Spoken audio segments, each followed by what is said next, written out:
I'd like to acknowledge that this episode of the Teach New South Wales podcast was recorded on the homelands of the Darug people. I'd like to pay respect to elders past and present and extend that respect to all Aboriginal and Torres Strait Islander peoples listening today. Welcome to the Teach New South Wales podcast, a podcast by teachers for teachers.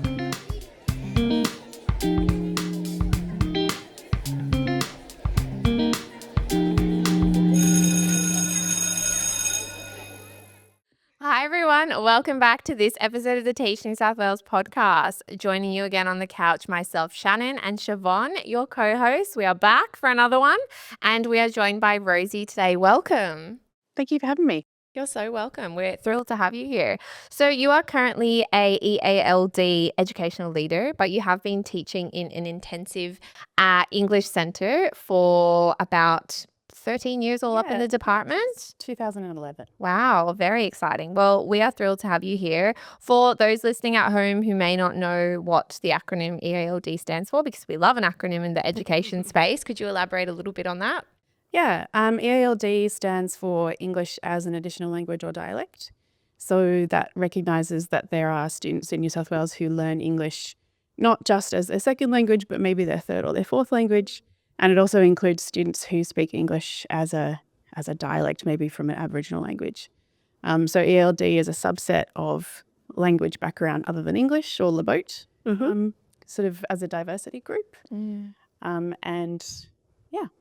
Fantastic. Thank you. So in your current role, you share best practice strategies with the wider staffing network. So we're really excited to have you here today to discuss, the valuable roles that teachers that have a specialization in English as an additional language or dialect bring to our profession, because it's oh so important. So thank you for joining us. Let's dive right in, Siobhan. Well, before we tap into all about English as an additional language or dialect, we want to get to know a little bit more about you with a few icebreakers. So I've got a couple of questions prepared for you. The first one is, what's a hobby you've always wanted to pick up but haven't done so yet? Ooh. That's a good question. I would really like to pick up something sort of useful, productive, like sewing or knitting. Yeah. And I have like a basic level of skill, like I can make sort of quilts in squares only, but I'd like to be able to, sew clothes for my kids or, knit jumpers and things like that. I think that would be a nice hobby to have. Definitely. Yeah. What about you, Shannon? I feel like something really useful as well. Like maybe if like on the side I could like do coding or something. Oh, I reckon you've got some coding experience from your primary school days. That could be quite a useful hobby. Just build a web page on the side. I love that. I reckon mine would be more like sports or fitness related, some sort of fitness related hobby. I know currently the trend is running. So would like to jump on to the apps and start running. But I'm interested in that. Yeah, I did download Teach Run Club. We could start a Teach New South Wales Run Club. I mean, we could. I think it could develop from walking potentially. Look, I'm not a runner, not a track star. But we could build up my stamina. I love it. What about this one? What are you currently reading, watching, or listening to? I'm currently reading an Agatha Christie novel. Nice. I love Agatha Christie, and I have been collecting her books since I was a teenager. And I recently went through my bookshelf and found the ones that I haven't read yet. So I've just started a new one, and it's really sort of old, crinkly paper. The book is basically falling apart, but it's good so far. Yeah. Beautiful. It must have an incredible smell to it. That sounds really nerdy. It does. It smells great. Yeah. It must have that beautiful distracting. smell. Yeah. Love that. And what about, is there a teaching resource that you can't live without? If so, what is it? Oh, yes. Yeah. A lot of the teaching resources that I love using at the IEC are from AMES, so the Adult Migrant Education something. That's okay. And they produce a lot of books for, learners of English. And there's one in particular called My Island Home. And it is a collection of stories from people who have moved to Australia, sort of little vignette, sort of mini narrative or recount sort of texts. And there are some really great activities in there that are really easily adaptable for students at the IEC. And I just, that's my go-to book whenever I have to fill in a lesson or it can relate to anything. I've used it in geography, I've used it in history, but it's just perfect. I love a multifaceted book like that. Yeah. You can just, it's so adaptable to like different contexts. Absolutely. Yeah. They're like gold when you find them. Yeah. Well, thank you for answering those quick icebreakers. It's great to get to know more about you on a personal level. What about from a teaching level? Could you tell us a little bit about your journey through education and how you ended up becoming an EALD teacher? Yeah. So it's fairly straightforward. Started in uni. So when I was in uni, we had the option in our fifth year to get an additional TESOL qualification on top of our main teaching subjects. And so I did that in my fifth year, and I did a prac, and then I loved it. And I wasn't really fully aware of where it could take me, but I knew that that was where I sort of wanted to end up. And so after a bit of casual teaching, I ended up doing a couple of days at an intensive English centre in southwestern Sydney.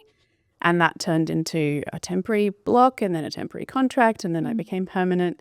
And then I stayed there for 11 years. Wow. And it was really just such a remarkable place to be, to sort of hone my teaching practice in that really sort of safe learning environment, but also a really sort of innovative teaching environment. And then a couple of years ago, I had the opportunity to apply for the EALD education leader position. So I've taken on that role temporarily for now to support schools across a network with very high EALD numbers. And so now I work more teaching teachers with that EALD. Yeah, amazing. So for me as a primary school teacher, I suppose working at like an intensive English centre, I don't really know a lot about what the day-to-day looks like. Could you sort of go into what it might look like either a day or a week? Yeah, it's interesting. A lot of people sort of don't know that IECs exist because we are a little bit hidden. But yeah, so intensive English centres are for secondary age students who arrive with limited English language proficiency. And the idea is that they come to the intensive English centre for some intensive English across all KLAs, and then we support their transition into mainstream high school about 3 or 4 terms later. And the day-to-day sort of role of a teacher at an IEC is very similar to a mainstream high school teacher role. So we're all EALD specialist and KLA teachers.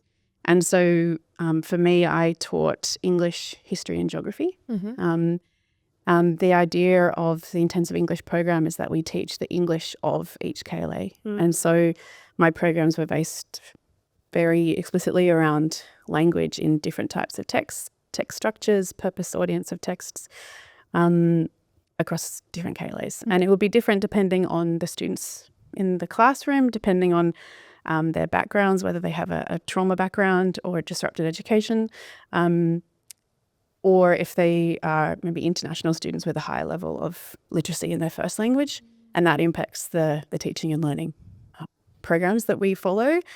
And so it would range from sort of really basic survival language, building confidence in oral language, and then all the way up to, persuasive essay writing, speech giving, debating, all those sorts of things to prepare them for learning in mainstream. Wonderful. Yeah. Fantastic. It's really great because it shines a light on just the diversity of our system in terms of the settings that you can actually work in. So the IEC being one type of specialist setting that we have across our 2,200 plus New South Wales public schools. So it's really great to see, or perhaps open people's minds up to the fact that these specialist settings exist. I'd be interested to hear if you feel that the role of an EALD teacher perhaps differs from the role of a mainstream teacher. Where does the specialist element sort of come into that? So, in my experience in an IEC, it's a bit different for me because we're all specialist teachers. So there is no one who stands out as having a special role because we're all EALD trained and qualified and experienced. But then an EALD teacher in a high school is in a slightly different position. Because they might work in a smaller team to support a bigger school. So for some schools, there might be 5 or 6 EALD teachers, but 1,000 students. And in certain parts of Sydney, for example, 80 or 90% of those students could be EALD. And so it's really important that those teachers are available to support the students, but also importantly to support the other teachers, because they can't be in the room all the time. And there needs to be awareness of the main teaching staff and how to support those students through effective teaching and programming without the ELD specialist teacher actually physically being there Yeah. in the room. But a lot of the role of the ELD teacher in high school setting especially, but also primary, is collaboration and Yes. effective co-teacher. Yeah, it takes me back to my first year of teaching.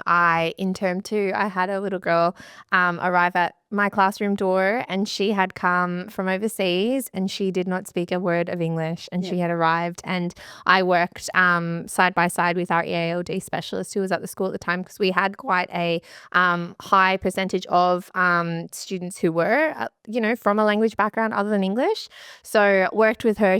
I learned so much from her in my first year of teaching as well, on how to support students and just the phenomenal growth. I actually went to their graduation, because that was the cohort was graduating, and to see that little girl and how far she'd come from her standing at my front door was incredible. Yeah, to have that support at a school, it's like I learned so much as a mainstream teacher per se, picked up tips and tricks and how to cater for her needs, and it was really valuable for my practice as well to work with that teacher. Yeah. Well, I also wanted to tap into the misconception that perhaps EALD is all withdrawal, or specialist roles are about withdrawal. And what you were both just saying there is, in fact, it's mostly co-teaching and also preparing your mainstream teachers who might not have that specialisation to support your EALD learners, like exactly what Shannon was talking about. Can you touch a little bit about on that? Yeah, so in primary schools it's a little bit different, because there's no such thing as an IEC for primary age students. Yeah. And so you do end up with students turning up at your classroom door who may have zero English. Yeah. And those students may be in part of a withdrawal program, 1 or 2 hours a day, just to build their sort of confidence and survival language. It's also really important for their well-being to have the opportunity to be in that sort of smaller learning environment. But then once they're able to participate a bit more, bit more confidently in classroom learning, then the ELD teacher can be in the room as a co-teacher.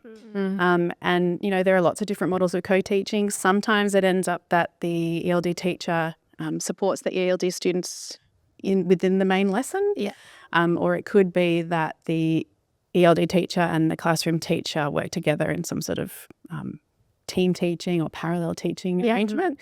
And whatever kind of arrangement works for them can be really effective to build, the learning of the students. But as you said, it's about building the professional capacity of yourself as an educator and learning from each other.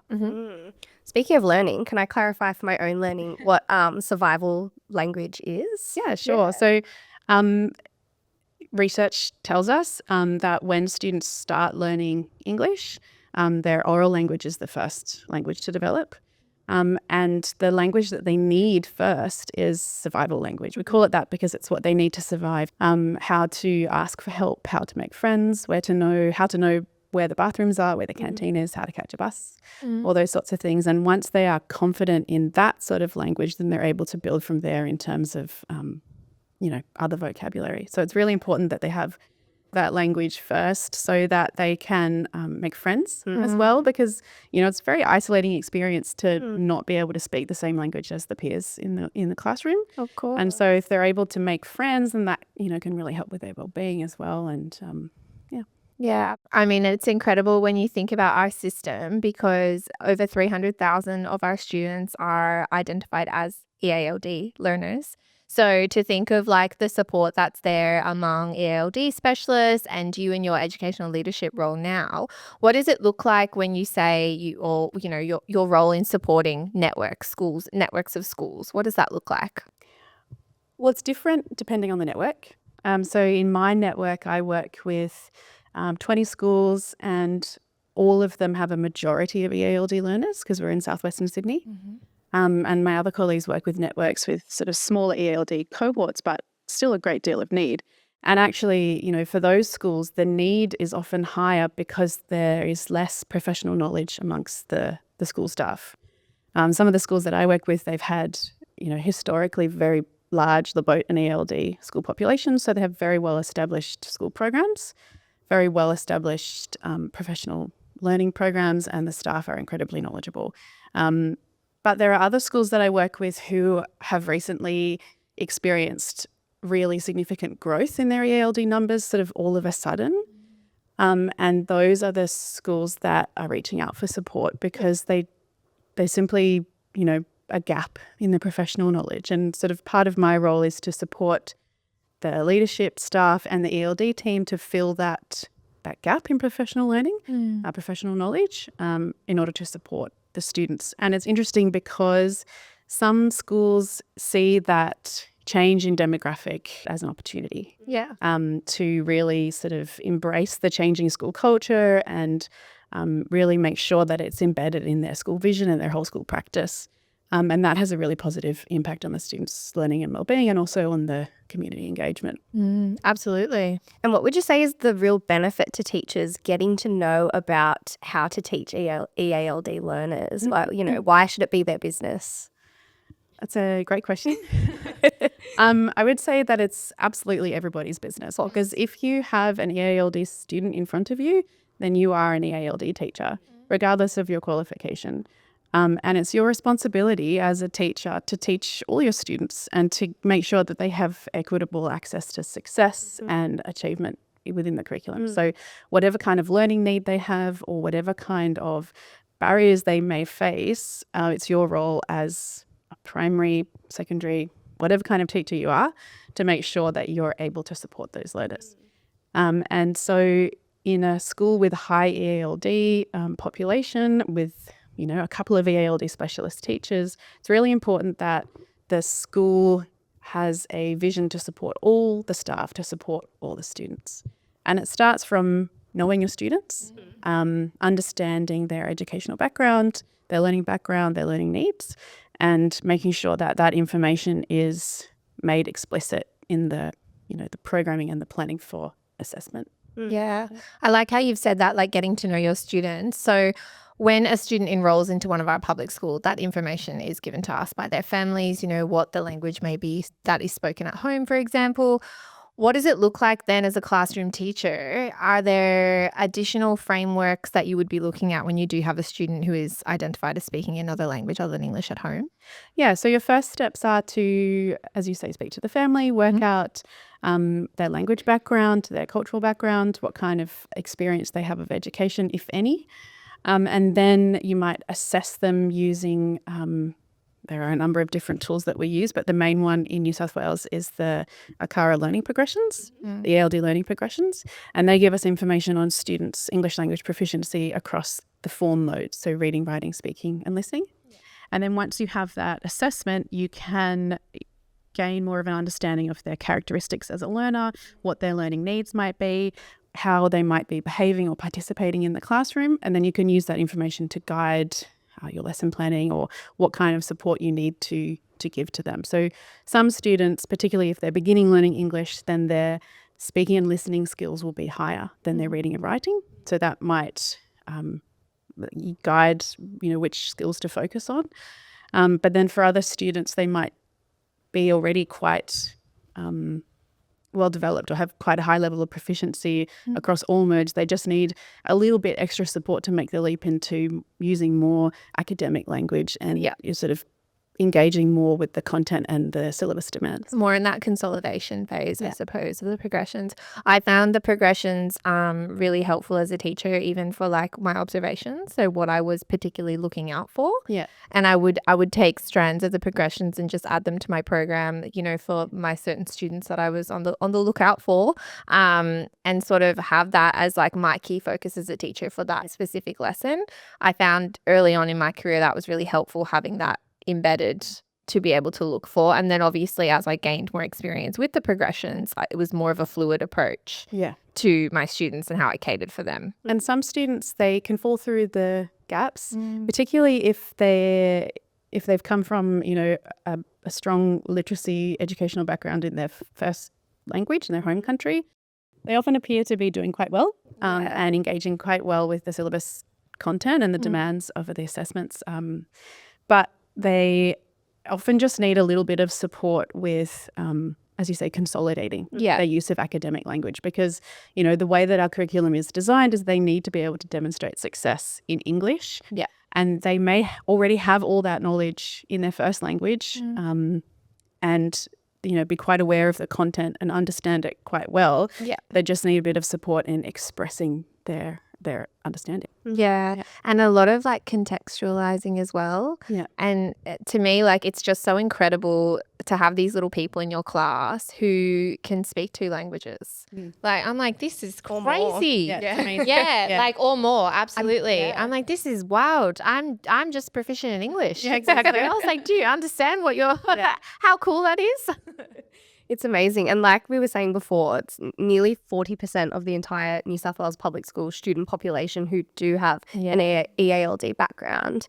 And I've been really fortunate to work in my secondary context alongside our EALD teacher. And I've really found that a lot of the strategies that she taught me actually ended up being really valuable for my other students as well. So I found that once I was pulling out or defining some key meta language that I perhaps ignorantly assumed that the students may have known, my class lifted in its understanding and overall their assessment results. So I'm interested to hear from you, Rosie, if you have some key strategies or proven effective methods that you would really recommend that teachers should be using in their classroom or to try out. Yeah, well, one of the things that we say quite often is that EALD pedagogy is just good pedagogy. And it's essential for EALD learners, but it's beneficial for everyone. And also, I think it's important to take a step back from, the busy curriculum and the content of the lessons within the syllabus, and to take a step back and think about what the language and cultural demands are for EALD learners and what they might find difficult. Yeah. Because it will surprise you. As you say, you might take for granted that they understand what particular words or phrases mean, but also you might take for granted that they have an understanding of different cultural elements of a storybook or a KLE area. And so having that understanding allows you to really reflect on what's important in the teaching and learning and how you're going to sort of bridge the gap between what the students know and understand in their first language and how they're going to be able to express it in English. And our ELD students, they know what they're doing, but they're just not able to do it in English yet. Yeah. And it's really important in our role as teachers to be able to scaffold that learning and support them through sort of, sequenced activities to build learning across different modes of English. So one of the things that we talk about a lot in ELD is message abundancy, making sure that they have the information given to them in a written way, a spoken way, a visual way. So they have different ways of understanding a new concept and they can make connections with what they already know in their first language and then apply it to their learning in the classroom. Yeah. Thinking back to your time as a teacher at the Intensive English Centre, are there any sort of memories or students in particular that stand out to you? Yeah. There are some students I think, I'll never forget, and I'm sure you have the same experience. And there are many sort of heartwarming experiences with students at the Intensive English Centre. There was one boy in particular who he was a refugee from Syria and he'd come through Jordan and he came from an extremely highly educated family, but his parents were unable to find work in Australia and he was having a really hard time. But over the 4 terms that he was with me in my English class, because in the Intensive English Centre as an English class teacher, you see your students for 2 doubles a day. So you're almost like a home teacher. It's sort of a little bit like primary. You get to know them really well and they get to know you really well. And for this student in particular, his improvement was remarkable, but also his confidence and his happiness, because when he first arrived, he was, not really enjoying learning, not really enjoying school. But, as he developed that confidence in speaking English, making friends and learning, he was able to succeed really well. And one of the things that I used to like to do at the IEC was when the students enroll, they do an initial assessment. Part of that involves a writing task. And then at the end of their stay at the IEC, before they transition, they do an exit task, which is sent to the high school. And usually the students don't get a mark on either of those writing tasks. But what I used to do was photocopy them side by side and show them to the students. And they were always so shocked at their own improvement. And it was really sort of validating for me as a teacher to know that, I'd been involved in their journey, but also just a really beautiful moment to know that they could, take pride in their success and know that even though, mainstream high school is going to be a challenge for them, they've already demonstrated such improvement. And if they can continue on that journey, then, they'll go far. Absolutely. The resilience is so profound as well from our students. It sounds really rewarding, and it's so interesting to hear about how you are now taking and spreading that learning of your own with people in your broader network. Could you tell us a little bit about sort of what building teacher capacity within your network looks like? Well, it starts off with understanding what the teacher capacity is already and their understanding of the school community and the ELD needs generally, and then working from there in terms of targeting professional learning, perhaps for beginning teachers, or in some cases I target the professional learning towards the leadership team, so working with APs and APCIs so that then they can share that knowledge with their teams. And so I also do sort of demonstration and observations and work with teachers to adjust resources. One of the things that we've been doing a lot recently is modifying and enhancing sample units for the new curriculum in primary school. And that's a really rewarding experience because, as I've said, it allows the teachers to take a step back and think more critically about what these resources can be or how these resources can be used most effectively for EALD learners in the classroom. So speaking of resources, I imagine you've built quite a repertoire over the years, as we all do. Good teachers love a teacher toolkit. What are some key resources that stand out for you, like must-haves that you couldn't live without to support your EALD learners? Well, the main resource that I 100% could not live without is an SLSO. And unfortunately, I can't take them home with me. We wish. Yeah, honestly. But they are honestly the most valuable staff members in a school. And not just for supporting learning, but supporting the families and the communities and supporting me as a teacher. And I learned so much from them. And they're also so sort of clued into what the students are talking about and what their needs are. And then I can help support those needs in my conversations with the SLSO. So if I were a beginning teacher and I'd never had the experience of working with an SLSO, how could I ensure that I was using them as a partner in the learning to ensure that I was using them as a valuable tool? My best advice for working with an SLSO is to prepare them for the learning. And also to get their opinion. Because sometimes if you plan a lesson and you go to the SLSO and you say, hey, can you help me with this, please? And they'll come to your class and then afterwards they'll say, that didn't work. And you'll say, but I thought it was fine. And it's really important that you have their perspective in the room because they see things that you don't see. But also it's really important and, a matter of professional respect to make sure that you're sharing the lesson resources and the plan with them beforehand so that they're able to work with you effectively in the classroom. Quick 10-minute chat prior to the lesson can make a profound difference in the classroom. Absolutely. So we've talked a little bit about the EALD learning progressions we mentioned before.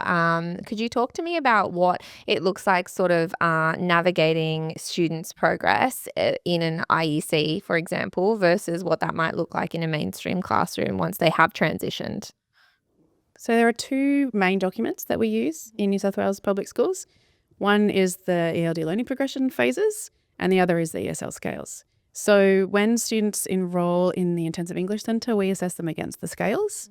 The scales are much more detailed, nuanced in their sort of differentiation between levels of language. And they talk about pragmatic competence, cultural competence, different sort of ways of using language. So they're really detailed and specific and very useful for intensive English purposes. But once students transition from the IEC into a mainstream high school, they are more likely to be assessed against the ELD learning progressions because the progression document is designed for use by mainstream teachers and it's the responsibility of all mainstream teachers to understand the document and use it for programming and reporting. So it tends to be in high school that students who've transitioned from the IEC come to the high school maybe at an emerging or developing phase. So there's beginning, emerging, developing, consolidating. Yep. But if a student has been through an intensive English program, they have likely completed the beginning phase. Yes. Probably completed the emerging phase. It's not, black and white. But generally, if they're in a mainstream school, then they're more likely to be at a developing or consolidating phase. In primary schools, there's no intensive English for primary schools, so you do get students at the beginning phases, and they can arrive in our schools, any time of year, any age, at any level. So that's partly the challenge, but it's really important that teachers are aware of the students in their class and what level they are on the phases. Yep. Because when you go into the phase document, it gives you actually some advice about how to approach learning across different modes of English.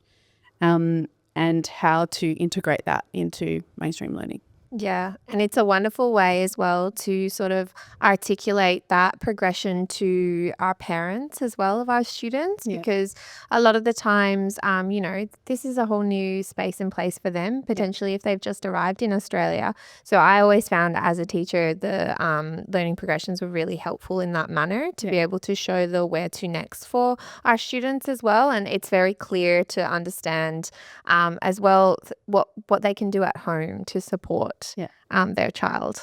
One of the main, messages of the progressions, but messages of EALD generally, is that learning English takes time. Of course. And one of the difficulties that I found in reporting to parents is that quite often they expect that if their students are, learning English and they're in a new arrivals program or a withdrawal program, that they're going to go through the levels very quickly. But that doesn't happen because it takes a while to become really, competent and capable in English across all the different modes in an academic setting. So for some students, it can take up to 10 years to progress through the learning progressions.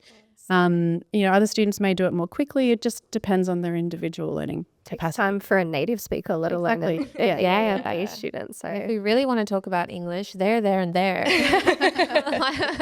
let alone grasping the Aussie. Well, exactly, and that's the thing. Vernacular. You have to remember that these students, they're learning English, but they're also learning in an English-speaking environment that is completely unfamiliar to them. Absolutely. And there are so many things that they just don't understand yet. I remember reading a book with a year 5 class a couple of weeks ago, and it was about drought. But the students were from Thailand and they had no concept of drought. They didn't understand the idea that there could be no rain for a long period of time. And they had quite a lot of difficulty grasping the concepts of the book and the feelings of the characters and the sort of, predicting what might happen in the text, because they just didn't have that cultural knowledge.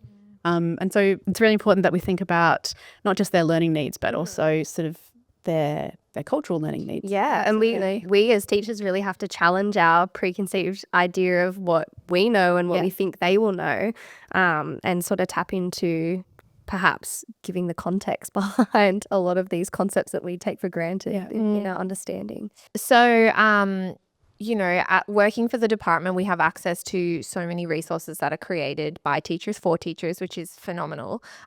Is there sort of a go-to space and place for our EALD strategies that we can, or resources, I should say, that teachers can access?